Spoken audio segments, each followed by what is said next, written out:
Non mais on m'entend là? Ouais, c'est bon. Alors,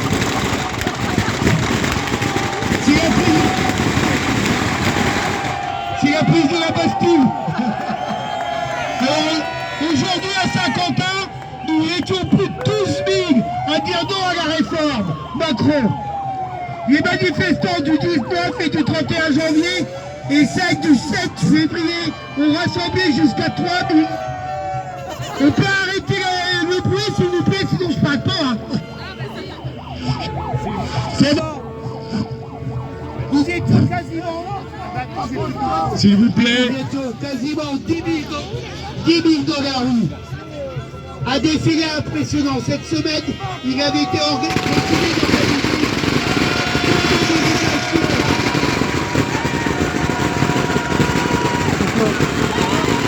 Ah, tu les connais qui a pris de la Bastille.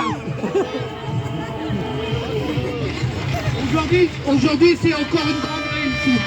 Nous pouvons affirmer que la mobilisation ne faiblit pas. Bien au contraire, elle grandit. Nous devons réfléchir maintenant. Oh là là là, micro Micro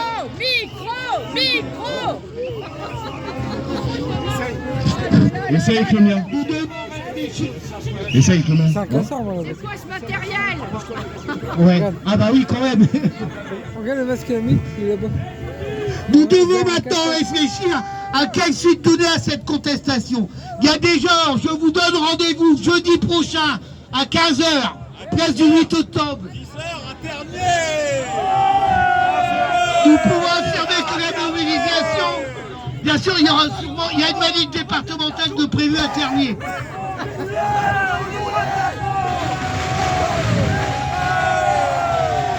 Comment réussir à faire reculer ce gouvernement? Les manifestations sont capitales. Elles permettent une démonstration de force. Elles permettent aux militants et aux grévistes et à toutes les personnes mobilisées de se retrouver, d'échanger et de retourner dans leur entourage plein d'entrain pour convaincre encore plus largement. Mais les manifestations ne suffiront pas, nous le savons. Elles ne sont qu'un élément de la mobilisation, qu'un outil pour le rapport de force. Ce serait prendre un mauvais chemin que penser qu'il suffit de se regrouper, même à plusieurs millions, pour faire reculer le gouvernement. Certains voudraient bien que nous nous limitions à cette action. En 68, ce ne sont pas les pavés qui ont fait trembler le gouvernement, ce sont les grèves massives qui se sont étendues dans tout le pays. Des grèves qui ont paralysé l'économie. Les médias demandent souvent si nous sommes pour le blocage du pays. Mais le blocage n'est pas non plus une fin en soi. La réalité, c'est que quand l'économie est à l'arrêt, le pétrolier perd de l'argent par milliards. Et qu'à ce moment, ces mêmes amis du gouvernement qui touchent des aides à la paie se mettent eux-mêmes à exiger l'arrêt d'une politique qui menace trop leur portefeuille, avec les mouvements sociaux qu'elle engendre. Alors mes camarades, poussons à la grève sur nos lieux de travail, dans nos usines, dans nos services, partout où elle peut s'exprimer. L'heure n'est pas encore à la reconductibilité, mais elle viendra peut-être dans ce mouvement. Nous ne pouvons que l'espérer et travailler pour. Il faut passer par là pour faire reculer Macron et les milliardaires qui le commandent. Nous ne devons pas hésiter un instant. Perdre quelques jours de salaire, c'est éviter de perdre des années de travail, de perdre du salaire sur la durée, de perdre l'accès aux soins ou à l'éducation pour nos enfants et petits-enfants. Faire grève, ce n'est pas perdre du salaire, mais c'est investir dans l'avenir. Nous ne faisons pas tête baissée, faisons intelligemment et nous gagnerons. Sur le territoire à Saint-Quentin et dans ses environs, des salariés des entreprises du privé débarrent le jour de grève. Des lignes sont à l'arrêt. Des salariés sans étiquette syndicale font grève et viennent manifester, souvent pour la première fois. C'est un signe. Ce mouvement est une expression de ras-le-bol général qui dépasse le cadre de la réforme des retraites. Nous nous réjouissons tous d'une telle mobilisation qui rejette massivement la réforme et l'idée de travailler jusqu'à 64, voire même 67, qui dénonce un contexte inflationniste qui touche tous profondément, qui exprime un ras-le-bol général des mesures des gouvernements successifs, réduisant nos droits, nos salaires, nous préconise toujours plus, casse la santé, l'éducation, les services publics en général. Ne tombons pas dans le piège tendu par le gouvernement qui consiste à négocier le poids des chaînes qui veulent nous faire porter. Le débat sur la pénibilité avancé par Borne n'est qu'une diversion visant à mener les syndicats dans une voie issue à l'inverse. Nous devons élargir nos revendications. Nous devons dénoncer et combattre ainsi la réforme du chômage, la casse des droits d'une manière générale, la casse des hôpitaux publics, de l'éducation nationale, du trésor public, etc. Ces revendications doivent s'accompagner de celles sur la hausse des salaires. Nous devons exiger des hausses conséquentes, bien plus hautes que l'inflation. Nous devons aussi exprimer fortement le refus de la casse de l'EDF qui conduit aux difficultés d'approvisionnement en électricité et aux hausses des tarifs. Si nous voulons stopper le mécanisme, continuons de nous mobiliser, convaincre autour de nous, organisons-nous sur nos lieux de travail, faisons grève, touchons nos patrons au portefeuille, et voilà comment nous les ferons reculer. Bravo à tous d'être présents aujourd'hui. Retrouvons-nous jeudi prochain, le 16 février, pour continuer le combat tous ensemble.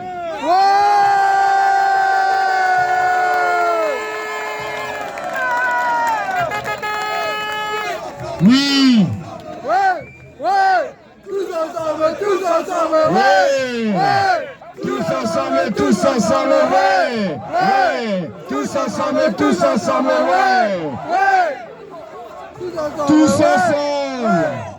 C'est l'actualité. Depuis le 19 janvier, tout un peuple se dresse. Tout un peuple se dresse contre le gouvernement et sa réforme injuste et inégalitaire. Tout un peuple qui s'appuie sur une intersyndicale que nous n'avons jamais vue. Aujourd'hui, dans le cortège, des drapeaux de la CFDT, de la CFTC, de la CGC, de la CGT, de Force Ouvrière, de la FSU, de Solidaire et de l'INSA. Tous les drapeaux mélangés, parce que nous sommes tous d'accord sur une chose. Nous sommes tous d'accord sur le fait que cette réforme, c'est 64 ans. Nous n'en voulons pas. Nous n'en voulons pas. Et nous sommes la majorité. Et ils ne sont qu'une petite minorité. Ils sont ultra minoritaires et ils veulent nous imposer à tous 2 ans ferme. 2 ans ferme de travail en plus. Mes camarades, ils ne savent même pas ce que c'est que le travail.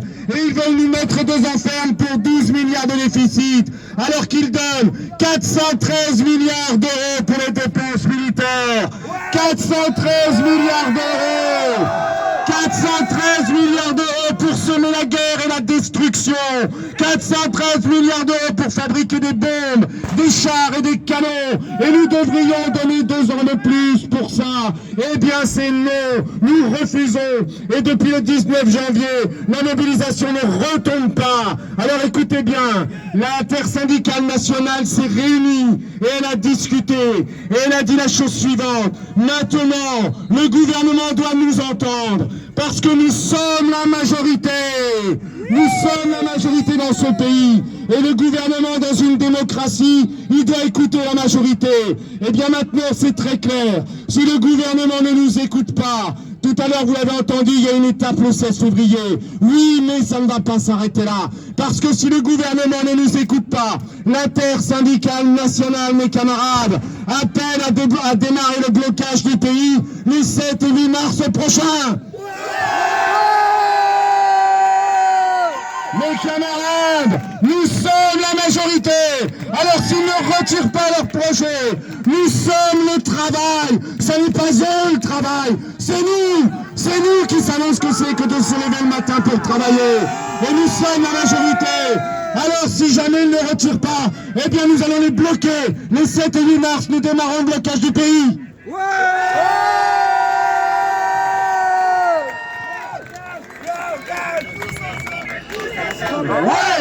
Ouais, tous ensemble, ouais, tous ensemble, ouais.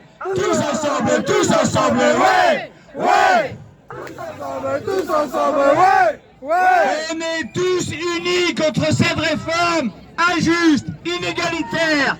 Chacun de nous a le droit de vivre dans la dignité en vieillissant avec une pension correcte.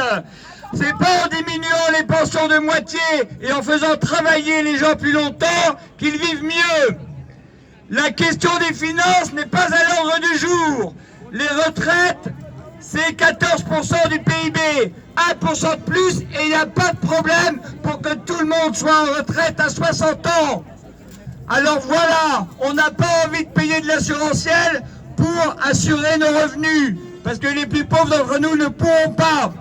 Cette réforme, nous n'en voulons pas, et il faudra effectivement bloquer le pays pour se faire entendre dans l'unité, pour que cette réforme ne passe pas. Merci à tous d'être là, et soyons encore plus nombreux.